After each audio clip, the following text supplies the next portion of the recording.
On the way back from Lewis's funeral, my mom told me to start packing. She waited until the day before we left to tell Edie.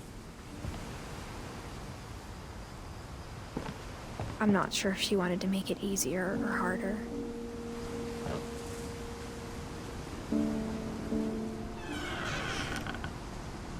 I wish we'd stayed.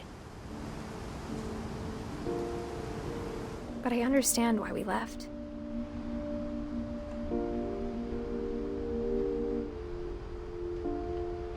My mom ended up leaving everything behind.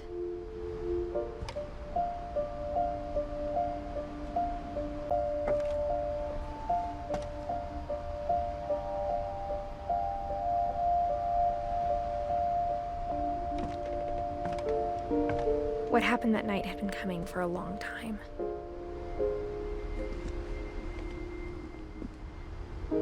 Maybe it should have come sooner.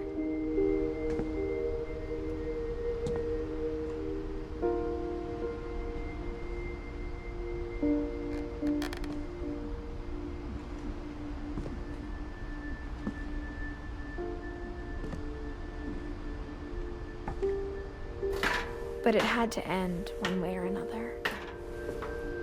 All that's left now is to tell you about that last night.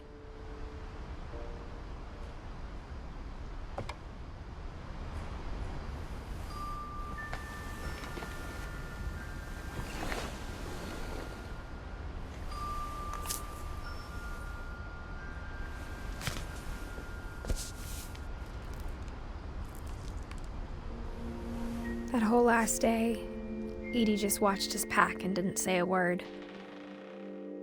Until supper, when she raised her glass and said, "To our final night together, and all our final nights apart." Grandma, you know what I said about alcohol. Some of your medications are very Edith, specific. I left a present for you in the hallway. Why don't you go open it? The grown-ups have to argue now. I'm sorry, you're right. We're all leaving tomorrow. Let's just enjoy our last... I'm not leaving. Edith, you're excused.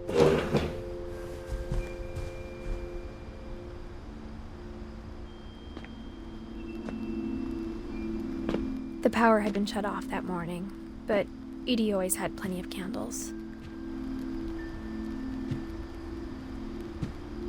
When my mom sealed the library, I don't think she knew about the other entrance.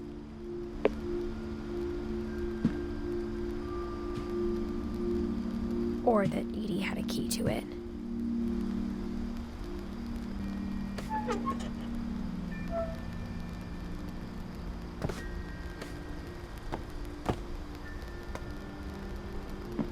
That thing you're afraid of isn't going to end when you leave the house.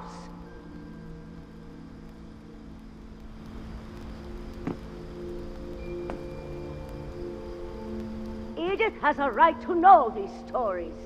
My children are dead because of your stories. I think it's best if Edith and I leave tonight.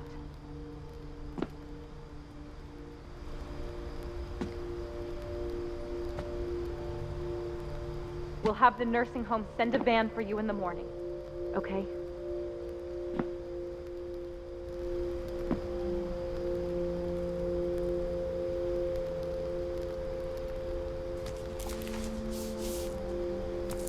Dear Edith, there's so many stories I wish I could tell you, but there's only time for one.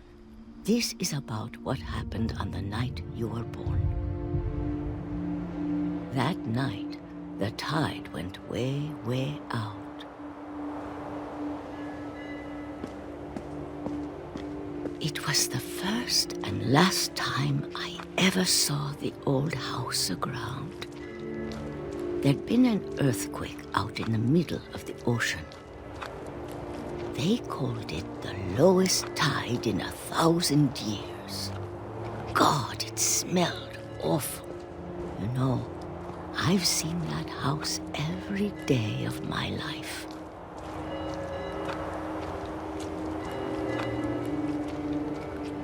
But I never thought I'd go back to it. when the fog rolled in, I lost my way.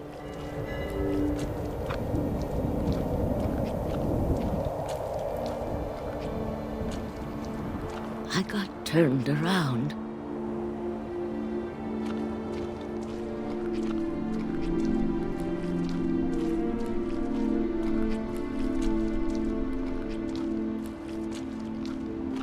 For a while, I wandered.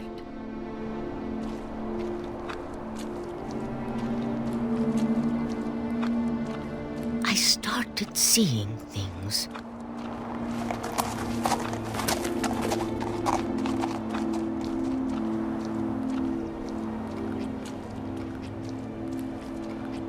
Things I'd forgotten had ever existed.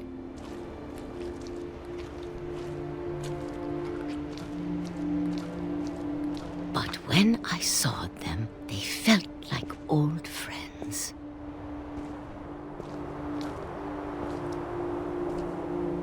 That night, a lot of things came back to me.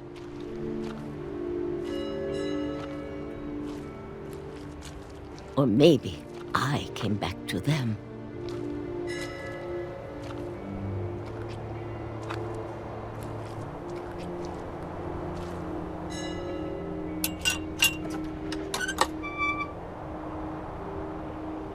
Things I can't explain, but that I need you to try and... Edith, what are you doing in here? It's mine. Edith! Mom, you're gonna rip it! Let go! I kicked and screamed, but Mom dragged me to the car. I never saw Great-Grandma Edie again. The next morning, the van came to pick her up, but she was already gone. After that, we moved around a lot.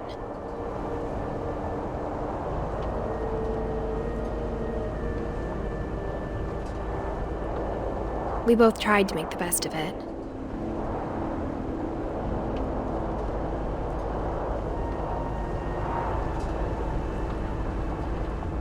A few years went by.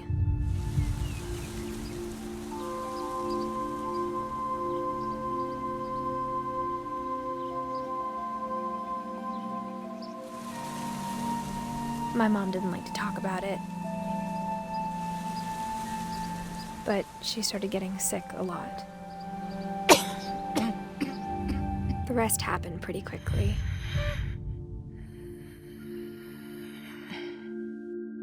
She got better for a while,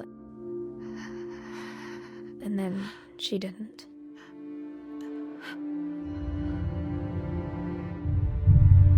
And then I was alone. The last Finch left alive.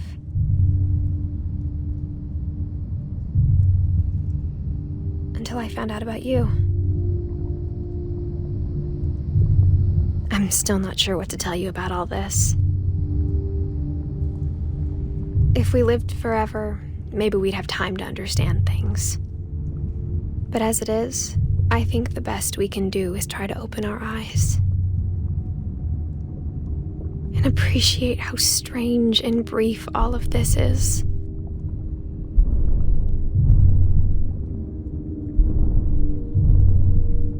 This journal was supposed to be for you. But now I hope you'll never see it. I just want to meet you and tell you all these stories myself. But I guess if you're reading this now, things didn't work out that way.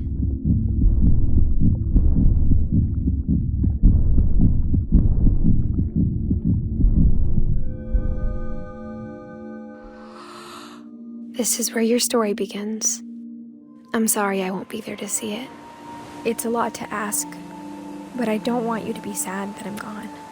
I want you to be amazed that any of us ever had a chance to be here at all. Good luck.